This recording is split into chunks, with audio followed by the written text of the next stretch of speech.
Welcome to Chief Chat for the week of July 27th, and it's one of those rare weeks when we do not have a Council of Commission meeting because it's a fifth week and we only meet every other Wednesday. And so this Wednesday I'll be down at Stodden Park checking out the Wednesday night farmers markets that have been growing in popularity all summer. I encourage you to come down and give it a try too. And just before that kicks off at 5 o'clock at 4:30, there will be a groundbreaking on the Spirit of the Columbia Garden Carousel project, which to say it's been a long time coming is an understatement. I know that those horses have been being carved out of wood by professional carvers who have been trained to be professional carvers for over 20 years. And this is a big day for us to finally be breaking ground in Stodden Park at what will be the site of the future Columbia Garden Carousel site. So again, that's tonight, Wednesday, the 29th of July at 4:30 is the groundbreaking. 5 o'clock till 8 o'clock is the Summer Farmers Market. So come on down. We also happened to finish up our public presentations on our preliminary fiscal year 15-16 budget. That's for the 2015-2016 budget cycle. We had an online survey that drew over 300 responses, both online and on paper. We also had 4 public presentations, actually 5 if you count the one that we did at the Council of Commissioners meeting a few weeks ago. But that preliminary budget has been adopted by the Council of Commissioners, and now they're crafting changes to it. And we've taken in input at 4 individual meetings from our public, and that was concluded, like I said, yesterday.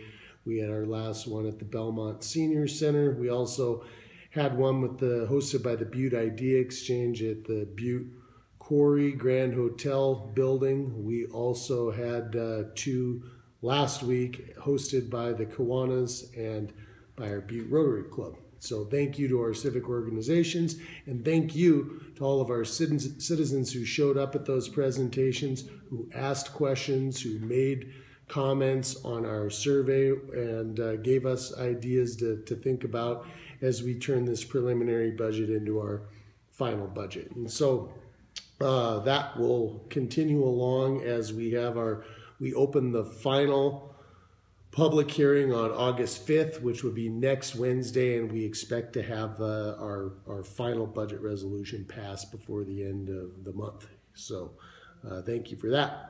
We also are now down through 2 of our 3 big festivals here. This weekend is the Butte-Silver County Fair, and there's a lot of cool stuff going on down at our Civic Center / temporary fairgrounds, where we have got a huge carnival that is being put on, the biggest one we've had in a long time, put on by our American Legion in cooperation with our Butte-Silver County Fair Board. And then there's all sorts of cool activities that are going on at the fair, including our big end of the year 4-H auction for all of those young boys and girls who have been working their tails off for the last several months to raise you a prize beef, a prize pork, whatever it is you're looking for. They have it. That is a major fundraiser for our local 4-H fair. Has drawn in over $100,000 in some years. So go down to the Civic Center and check out the county fair.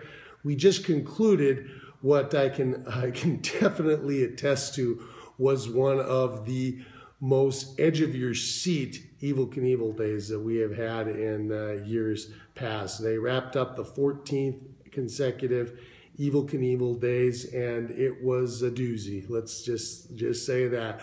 There were 4 world records broken, the biggest one being a semi-truck that catapulted itself 166 feet down East Park Street and has since gained viral status on the internet. There's over 2 million views of that video, and it's all about Butte and what we do here in Butte on Evel Knievel days. So you can't beat that kind of marketing. That being said, we're already working with that festival coordination group to improve efforts to where we can continue this in a successful manner in the future. So if you came out for that, I'm sure you would attest it was pretty exciting.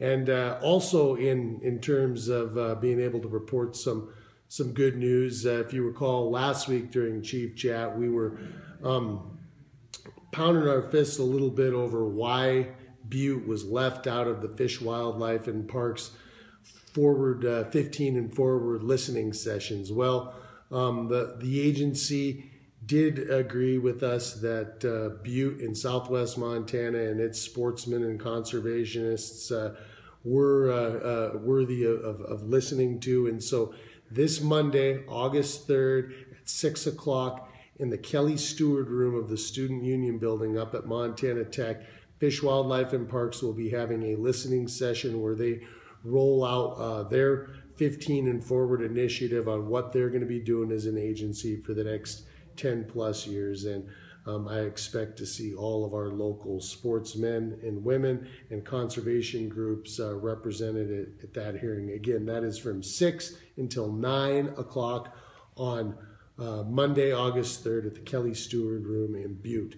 And last but not least, we are, as we ramp up and get close to putting the paint on the streets to lay down Butte's first major outpouring of bike lanes in addition to angle parking, we're having another Bikeable Butte event on this Saturday, August 1st, down at Skyline Park. It'll also be the first showcase of our new Parks and Recreation Director, JP Gallagher, and he'll be joined by Butte 100 founder and rockstar volunteer Gina Evans to show folks everything about the new bike lanes that are going to be going in and how you and your family can ride safely on the streets of Butte and use these new bike lanes in our great trail system. And so with that, enough of listening to me. Get out there and enjoy another beautiful Butte summer day, and we'll see you next week.